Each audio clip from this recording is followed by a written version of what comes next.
तो आदाब, नमस्कार, गुड इवनिंग, सत श्री अकाल। एक बार फिर आप तमाम लोगों का स्वागत है क्राइम तक की कहानी के इस एपिसोड में। उम्मीद है पूरी फैमिली अच्छी होगी, अपना और अपनों का ख्याल रख रही होगी। चंबल के कई किस्से, कई कहानियां मैंने आपको सुनाई, लेकिन आज जो कहानी है वो चंबल के इतिहास में उसके बाद, न उससे पहले और न उसके बाद आज तक कभी वो दोहराई गई। हालांकि अब चंबल पूरी तरह से लगभग साफ है, छोटे मोटे कुछ गिरोह ज़रूर हैं, लेकिन अब वो वाली बात नहीं रही चंबल के बीहड़ों में जो 50, 60, 70, 80s, 90s के दौर में हुआ करती थी। आज की कहानी चंबल के उस डाकू की कहानी है जिसे कहा जाता था कि उससे महंगा डाकू कोई नहीं हुआ। एक ऐसा डाकू जिस पर सरकार और पुलिस ने भी सबसे ज़्यादा इनाम रखा। चंबल के इतिहास में यह आज भी एक रिकॉर्ड है कि किसी डाकू के सर पर इतना इनाम रखा गया। और चंबल का ये वो डाकू था जिसने कहा कि चंबल के आसपास तो बहुत सारे पकड़ किडनैपिंग की, क्योंकि चंबल के डाकुओं का जो उनकी पूरी ज़िंदगी होती है, वो जो हथियार खर्च ये वो सारा वो किडनैपिंग से ही चलता है, जिसे वहाँ की लोकल भाषा में पकड़ कहते हैं। तो सारे डाकू यही करते हैं। लेकिन ये वो डाकू था जिसने चंबल के आसपास के इलाके से बाहर निकलकर उसने कहा कि क्यों ना सीधे दिल्ली की, जो देश की राजधानी है दिल्ली, वहाँ तक अपनी खौफ और दहशत को पहुँचाया जाए। और ये वो डाकू है जिसके ऊपर जब उसकी इस तरह की चीज़ें हुई तब प्रधानमंत्री इंदिरा गांधी तक ने कहा था कि अगर डाकुओं को सरेंडर करने का कोई ऑपरेशन चलेगा तो एक ही शर्त पर इसकी इजाज़त देंगे, अगर उस डाकू को भी आप सरेंडर करवा दो। तो अंदाज़ा लगाइए वो क्या होगा। पुलिस की फाइल में उसका कोड नेम था E1, यानी एनिमी नंबर 1, दुश्मन नंबर 1।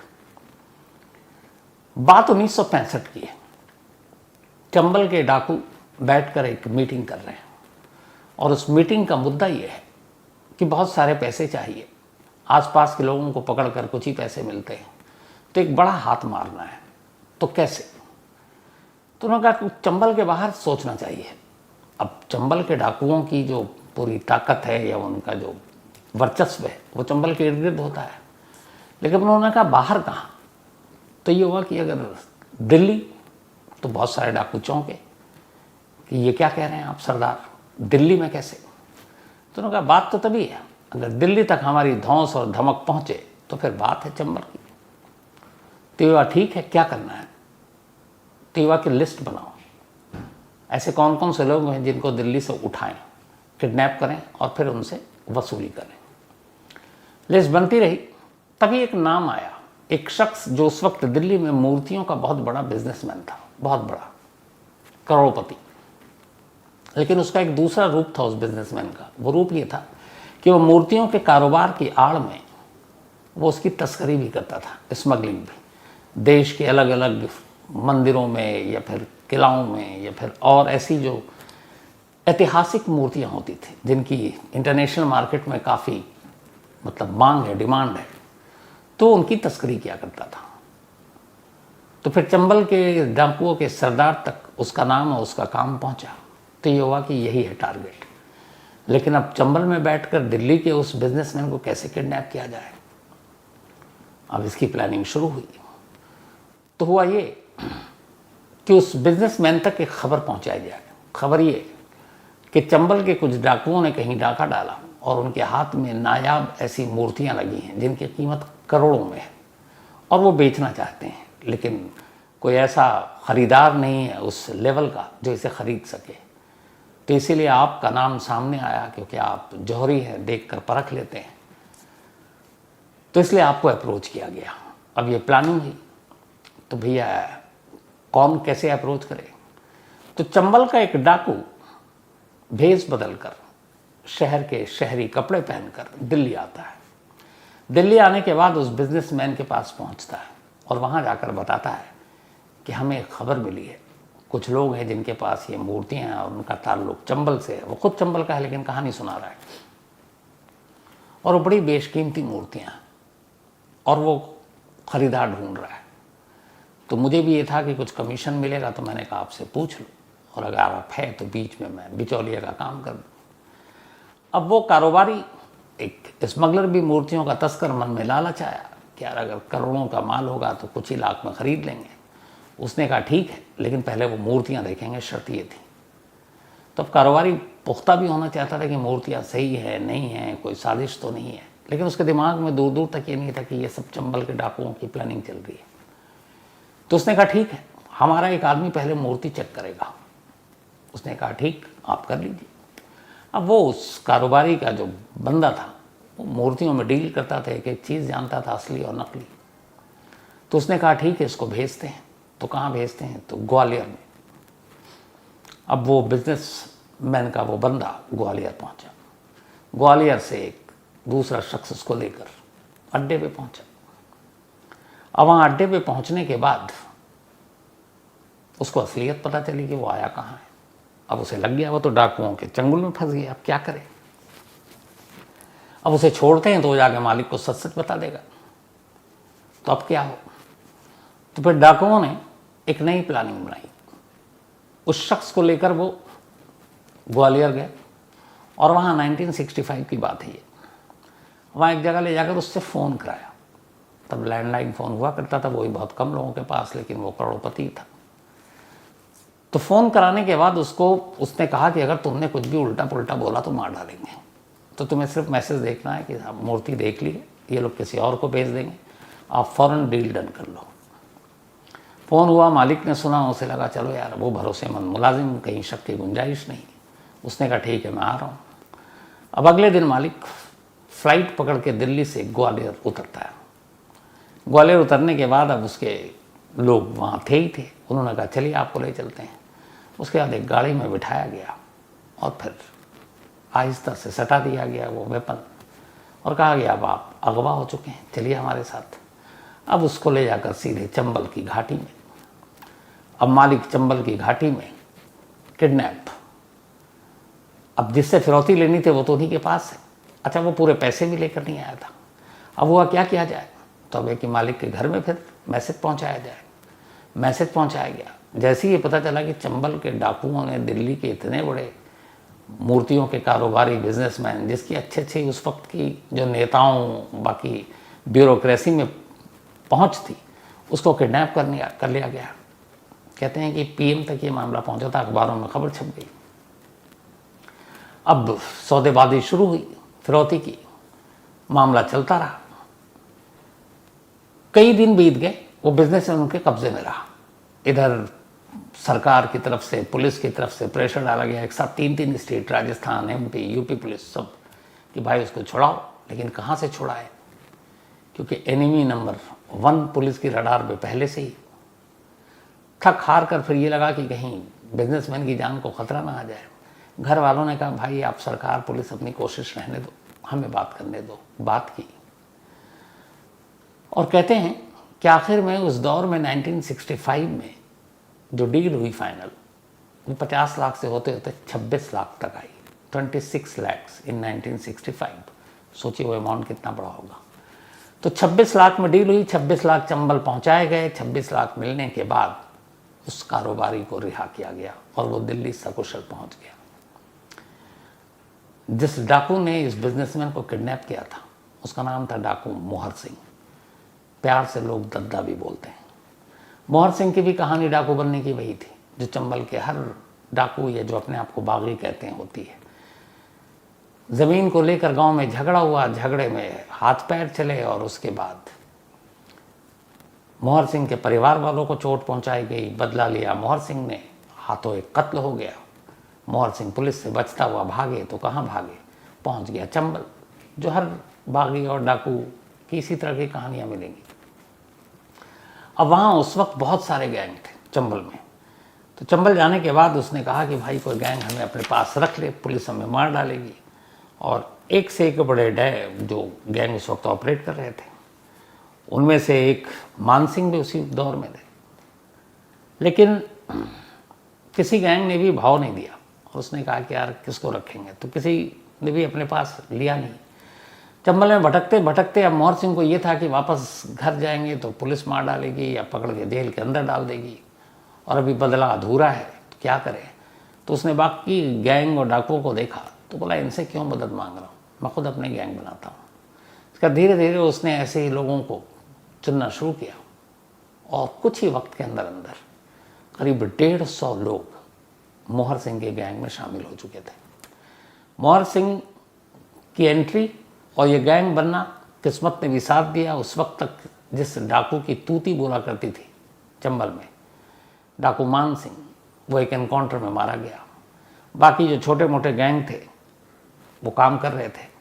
लेकिन जब मोहर सिंह ने एंट्री मारी अपने 150 साथियों के साथ, तो फिर देखते ही देखते अब उसका नाम 3 राज्यों में गूंजने लगा। और उसकी वजह ये थी कि चंबल के डाकुओं के जितने भी इनकाउंटर होते या मारे जाते या पकड़े जाते, उसकी एक कॉमन वजह थी, और वो वजह यही होती कि मुखबरी।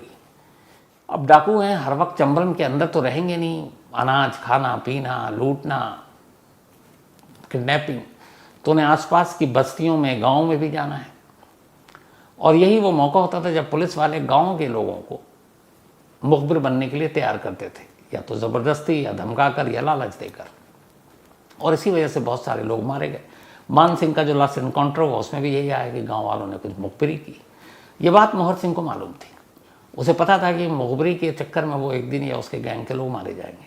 तो उसने कहा इसे रोका कैसे जाए। कहते हैं कि चंबल का इकलौता डाकू था मोहर सिंह जिसने इस मुखबिरी का तोड़ निकाला। उसने गांव गांव में जाकर या अपने लोगों को भेज कर एक मुनादी कराई, एक ऐलान कराया और ये कहा कि बाकी कुछ भी दुश्मनी हो मैं शायद माफ़ कर दूंगा, लेकिन अगर मुझे ये पता चला कि किसी भी गांव वाले ने मेरी मुखबिरी पुलिस से की है तो मैं सिर्फ उसको नहीं, उसके पूरे परिवार को मार डालूंगा। और कहते हैं ऐसे कुछ मुखबिरी के शक हुए और मोहर सिंह ने यही किया, पूरे परिवार को मार डाला। मोहर सिंह के ऊपर करीब 150 से ज़्यादा कत्ल, किडनैपिंग, इन सब के मामले थे। और एक के बाद एक जब वो कत्ल करने लगा, और मान सिंह के बाद अब एक दूसरा नाम उठ चुका था मोहर सिंह, और मोहर सिंह के नाम से अब लोग कांपने लगे। पुलिस ने पूरी कोशिश की, फाइल बनाई, इवन नाम दिया एनिमी नंबर 1, लेकिन कभी मोहर सिंह के करीब तक नहीं पहुंच पाया। वजह यही थी कि मोहर सिंह ने पुलिस और मुखबिरी के नेटवर्क को तोड़ दिया। तो अब गांव वालों का ये था कि पुलिस से कि भैया तुम हमें मारना है मार दो, हमें जेल में डालना है डाल दो, कम से कम तुम कानून के दायरे में रह के ही करोगे सब कुछ। लेकिन उधर अगर पता चल गया मोहर सिंह को कि मैंने मुखबिरी की है तो हमारा जो पूरा परिवार है बेकसूर वो मारा जाएगा। तो हम पूरे ख़ानदान और परिवार को दांव पर नहीं लगा सकते, हम मुखबिरी नहीं करेंगे। और यही वजह है कि मोहर सिंह इकलौता ऐसा डाकू था चंबल का जो बेखौफ गांव में जाकर रुकता, उनके साथ खाना खाता। क्यों? क्योंकि उसे मालूम है कि किसी गांव वाले की हिम्मत नहीं है जो उसके यहाँ आने जाने, रुकने, खाने पीने की मुखबिरी कर सके। और ये चीज़ जब बाद में पुलिस को पता चली तो पुलिस के लिए सबसे बड़ी परेशानी यही हो गई कि आखिर मोहर सिंह को कैसे रोका जाए, क्योंकि पुलिस खुद बीहड़ में पीछा करके आप कितने दिन तक पकड़ सकते हैं या ढूंढ सकते हैं। कभी ऐसा होता नहीं है, क्योंकि डाकू अक्सर बीहड़ में ऊंचे टीले पर होते हैं और दूर से ही कई किलोमीटर दूर से अगर पुलिस या कोई भी आ रहा है तो वो उस पर नज़र होती है और वो देख लेते हैं, वो अपना रास्ता बदल देते हैं। और टीले भी ऐसे हैं वहाँ के कि एक अगर इस जगह आप छुपे हुए हैं तो आपके पीछे वाले टीले से भी पता नहीं चलता कि वहाँ पे कोई है। तो वो सबसे मुश्किल काम है। तो मोहर सिंह के खौफ को देखते हुए चंबल का पहला डाकू बना जिस पे इनाम बढ़ाते बढ़ाते सरकार और पुलिस ने 3 लाख रुपए का इनाम रखा मोहर सिंह के जिंदा या फिर मुर्दा खबर देने या मारने या पकड़वाने वाले को 3 लाख रुपए का इनाम। ये 1965-70s की बात है। उस दौर में या उसके बाद कभी किसी चंबल के डाकू पर इतना बड़ा इनाम नहीं रखा गया। 3 लाख सिर्फ मोहर सिंह के सर पर और उसके पूरे गैंग के ऊपर कुल मिलाकर 12 लाख रुपए का इनाम रखा गया। 12 लाख का इनाम किसी डाकू के सर पर नहीं आया था। लेकिन उसके बावजूद मोहर सिंह पकड़ा नहीं गया और खुलेआम चुनौती देता था पुलिस वालों को। और गांव में उसकी तूती बोला करती थी, किसी की हिम्मत नहीं होती थी कि उसके खिलाफ कुछ कर सके। धीरे धीरे अब केस बढ़ता रहा और 10 साल के अंदर अंदर मोहर सिंह के नाम 250 से ज़्यादा मुकदमे दर्ज हो चुके थे। इनमें से करीब सिर्फ कहते हैं 90 तो मर्डर के मामले थे जो उसने बदला लिया या फिर पुलिस के साथ कई पुलिस वालों को मारा और उसका आतंक बढ़ता गया। लेकिन वो पुलिस के हाथ नहीं आया। कहते हैं कि अपने पूरे करियर में मोहर सिंह की और पुलिस की 76 टाइम मुठभेड़ हुई, एनकाउंटर 76 बार। लेकिन हर बार मोहर सिंह निकल गया अपने लोगों के साथ, बल्कि इसमें पुलिस वालों को भी नुकसान ज़्यादा हुआ। तो बचता चला गया। 150 का गैंग तमाम हथियार, दिल्ली तक जिसकी दस्तक, और अब वो पूरी तरह से एक खतरा बन चुका था। पुलिस को भी कुछ समझ में नहीं आ रहा था क्या करें। इसी दौरान में 1960 के ही आसपास जब मान सिंह का एनकाउंटर हुआ था, तब विनोबा भावे ने एक पहल की थी। उन्होंने दिल्ली में बात की थी कि ये जो चंबल के डाकू हैं, ये भी हमारे सोसाइटी के लोग हैं, इनके साथ ज्यादती हुई, जुल्म हुआ, इनके ज़मीन पर कब्जा किया गया, कुछ पुलिस वालों की वजह से डाकू बन गए, कुछ बदले की वजह से डाकू बने, तो ये सब पेशेवर अपराधी नहीं है। और ये वाकई चंबल का एक सच है कि चंबल के 5-10% छोड़ दें तो जितने भी चंबल के बीहड़ में पहुंचे वो आज भी कहते हैं अपने आप को बागी कहते हैं, वो डाकू नहीं कहते हैं, क्योंकि उन्होंने सिस्टम से बगावत की। उनका अपना ये अपनी सोच थी कि उनके साथ जुल्म, ज़्यादती, ज़मीन कब्जा करना, उनके परिवारों की महिलाओं के साथ रेप करना, तो इन सारी चीज़ों ने उनके अंदर गुस्सा पैदा किया और वो चंबल में पहुंच गए और बागी बन गए। तो विनोबा भावे का यही तर्क था कि ये जितने भी चंबल के डाकू हैं असल में ये सब बागी हैं, तो इनको मुख्य धारा सोसाइटी में वापस लाने की पहल की जानी चाहिए। बल्कि एक जगह एक भाषण में विनोबा भावे ने बहुत मशहूर डायलॉग बोला था, जो बाद में एक फिल्म, इरफान खान की जो फिल्म थी पान सिंह तोमर, उसमें इस्तेमाल भी हुआ था कि चंबल के डकैत तो संसद में बैठते हैं। और उन्होंने ये भी कहा था कि चंबल के डकैत से मतलब तो जो चंबल के डकैत हैं वो संसद में बैठे डाकुओं से कहीं ज़्यादा बेहतर है। ये विनोबा भावे की लाइन थी ये कि संसद में बैठे डकैत जो हैं वो ज़्यादा बुरे हैं जो चंबल में बैठे हुए डकैतों से। तो विनोबा भावे ने ये मुहिम चलाई, लेकिन काफ़ी उनकी कोशिश हुई, समाजवादी नेता थे कि डाकू सरेंडर करें, पर वो नाकाम रहे, हुआ नहीं। वो पूरी स्कीम ही ठंडे बस्ते में चली गई। फिर इसके बाद 10 साल बीत गए थे। 60 में विनोबा भावे जी ने पहल की थी।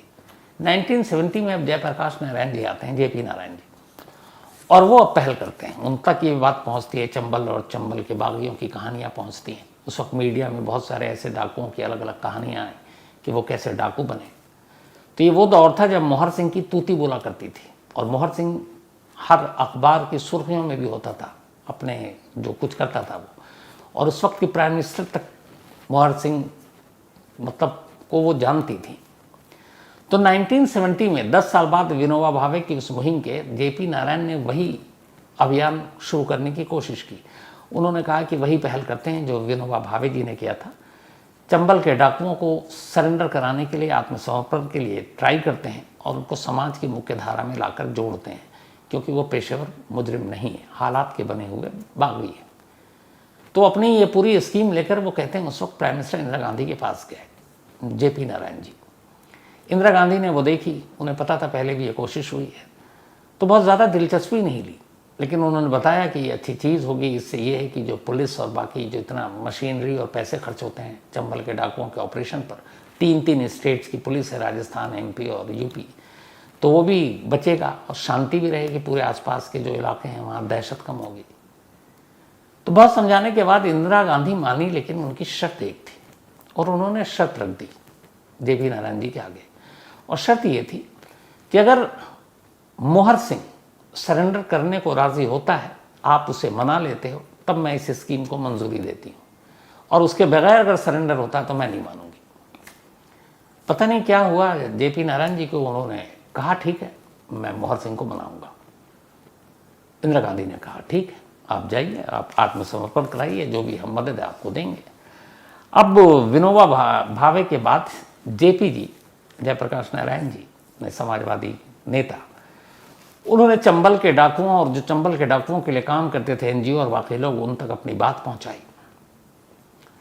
चंबल के डाकुओं को भी विनोबा भावे और जेपी नारायण जी के बारे में पता था, तब मूवमेंट भी चला था। तो बात आखिर मोहर सिंह तक पहुंची। मोहर सिंह तक बात पहुंची। पहले मोहर सिंह ने तमाम शर्तें, ये सारी चीज़ें सुनी। लंबी बातचीत का ये सिलसिला चला।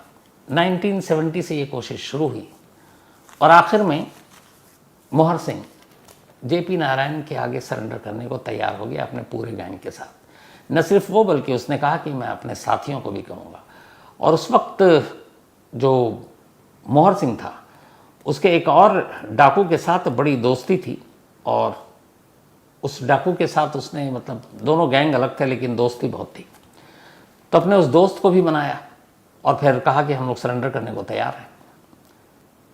अब जेपी नारायण जी ने इंतज़ाम करना शुरू किया और इसके बाद आखिरकार जो मुरैना है मध्य प्रदेश में, मुरैना और भिंड यही वो इलाका जहाँ से सारा चंबल शुरू होता, ज़्यादातर डाकू भी इसी इलाके से आते हैं। तो ये हुआ कि हम हथियार डाल देंगे और इन्होंने कहा था हम आपको समाज की मुख्य धारा में लाएंगे, आपके साथ ज़्यादती नहीं होगी और सरकार आपको फिर नई ज़िंदगी शुरू करने के लिए आपको ज़मीन और पैसे भी देगी। तो सारी बातें चंबल के बीहड़ों तक पहुँची। उस वक्त तक सीज़ फायर और आखिरकार सब मान गए। जब मान गए तो वो अप्रैल का महीना था 1972 का साल 1972 का। एक जगह चुना गया बातचीत के बाद कि ये डाकू कहाँ सरेंडर करेंगे। उनके मन में बहुत सारे लोगों को भी डर था कि सरेंडर करने जाएं, इनकाउंटर न कर दे, पुलिस मार न दे, क्योंकि बहुत सारे ये लोग भी इस तरह का काम कर चुके थे।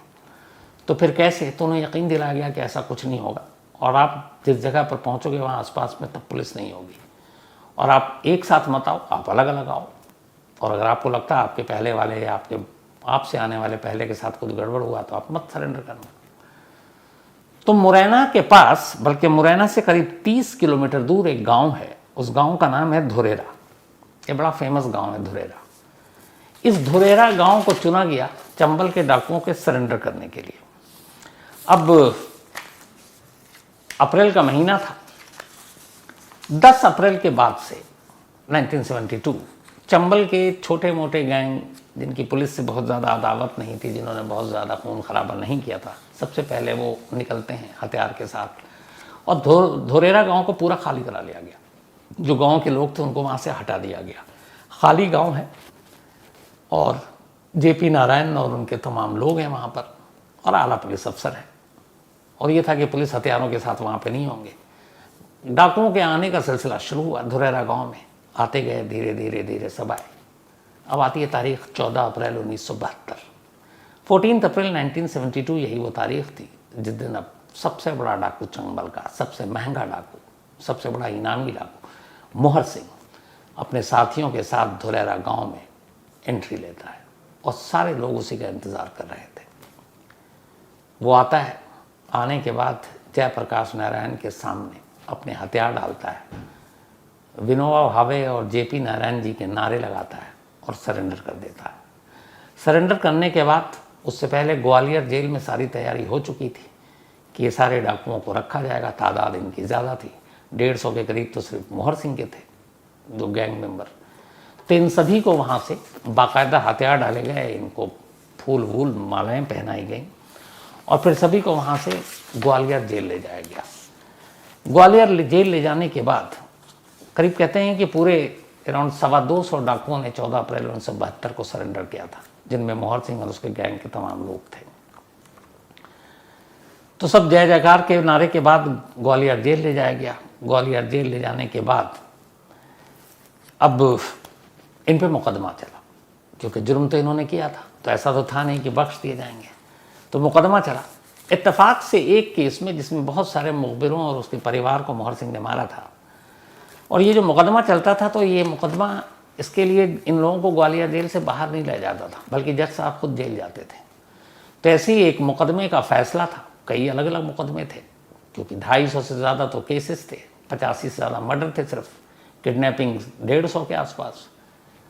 तो एक ऐसे ही मर्डर केस में अदालत ने, जज साहब बैठे हुए हैं, सामने मोहर सिंह हैं, ग्वालियर जेल है, उन्होंने सजाए मौत, फांसी की सज़ा दी और 10,000 रुपये का जुर्माना मोहर सिंह को। जब जज साहब ने यह फैसला सुनाया कि इस चीज़ के लिए तुम्हें फांसी की सज़ा दे रहा हूँ और साथ में 10,000 रुपये जुर्माना, तो कहते हैं कि जैसे ही जज साहब ने बोला और जज साहब रुके तो मोहर सिंह, ये बाकायदा दस्तावेजी सबूत है, किताबों में है उस वक्त, तो मोहर सिंह ने जज साहब की तरफ देखा, उसे कोई वो नहीं हुआ डर खौफ कि मुझे फांसी की सज़ा मिल गई।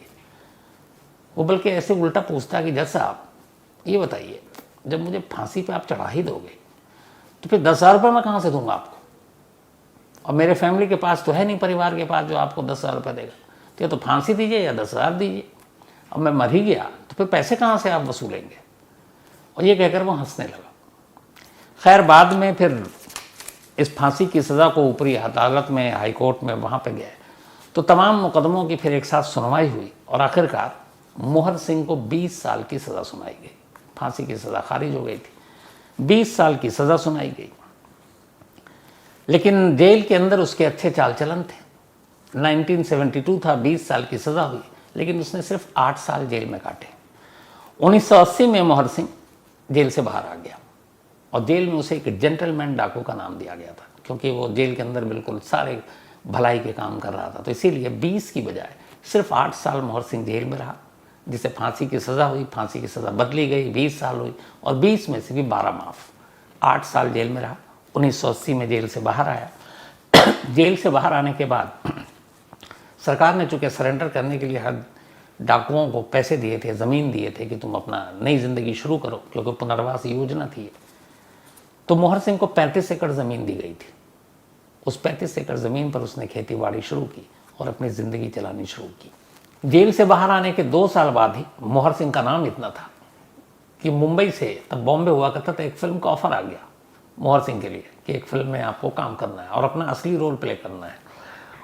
और उस फिल्म का नाम था चंबल के डाकू, और उसमें मोहर सिंह ने रोल किया। न सिर्फ रोल किया बल्कि चंबल में जब उसका एक और दूसरे गैंग का सरदार जो था, एक डाकू जिसका नाम माधो सिंह था, उसने कहा कि माधो सिंह को भी इसमें रोल करना आप दो। तो प्रोड्यूसर डायरेक्टर तैयार हो गए और मोहर सिंह और माधो सिंह ने 1982 में ये फिल्म रिलीज़ हुई थी जिसका नाम था चंबल के डाकू। उसमें इन दोनों ने अपना अपना किरदार निभाया था। तो फिल्मों में भी काम किया एक हीरो के तौर पर। फिर धीरे धीरे वक्त बीता, मोहर सिंह ने गुनाह के सारे रास्ते छोड़ दिए थे। 12 साल के बाद फिर मतलब 92 में मोहर सिंह ने पॉलिटिक्स ज्वाइन कर लिया और वो राजनीति में आ गया और कांग्रेस में शामिल हो गया। इसके बाद उसने नगर पंचायत का चुनाव लड़ा और जीत गया। फिर बाद में उसने सोशल वर्क करना शुरू कर दिया। फिर उसने एक मुहिम चलाई कि उसके पूरे इलाके में, आसपास में जितने भी पुराने और टूटे फूटे मंदिर थे, उसने कहा हम इसको नया बनाएंगे। और उसने उन मंदिरों को नया बनाने का काम शुरू किया। इसमें लोगों ने बहुत चंदा भी दिया।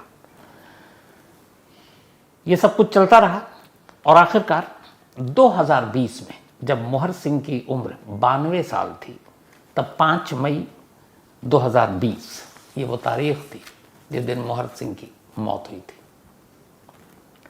मोहर सिंह की मौत हो गई, मौत के साथ वो एक पूरा चैप्टर ख़त्म। लेकिन आज भी मोहर सिंह के नाम का जो रिकॉर्ड है चंबल में, वो टूटा नहीं है।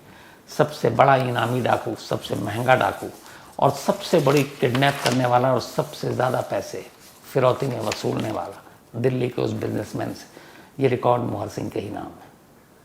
तो कहानी में आज इतना ही। अब आपसे मुलाकात होगी कल रात 9 बजे किसी नई कहानी के साथ। तब तक अपना और अपनों का ख्याल रखिएगा। Thank you very much.